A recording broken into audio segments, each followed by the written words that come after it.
հարց եմ տվել, ասել եմ լավ, ո՞րն է գաղտնիքը, ժողովուրդ ջան, ասեք, ո՞րն է գաղտնիքը, որ դուք առաջատար երկիրն եք թվայնացման բնագավառում։ Եվ հնչել եմ հստակ ես, ինձ թվում էր, թե հեսա կասեն կմեջբերեն էստոնացի ժողովրդի առանձնահատկություններ, որը իհարկե կա, չի կարող, ամեն երկիր ունի իր, բայց ստացել եմ շատ պարզ պատասխան։ Մենք 2002 թվից ID քարտը դարձրել ենք պարտադիր, բոլորի համար, այո, բոլորի համար, բայց բոլորի համար, այո, բոլորի համար, բայց իսկականից բոլորի համար,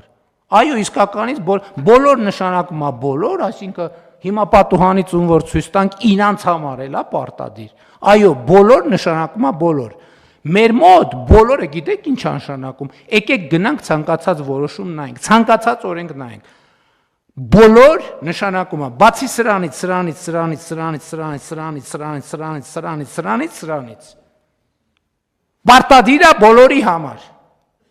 պարտադիր է բոլորի համար, բայց բացի ունենք եւս 47 կատեգորիա, որը բոլորի մեջ չի մտնում, ինչու ու բոլորը լեգիտիմ, նայես, հա ոնց կարելի է, ամոթ չի,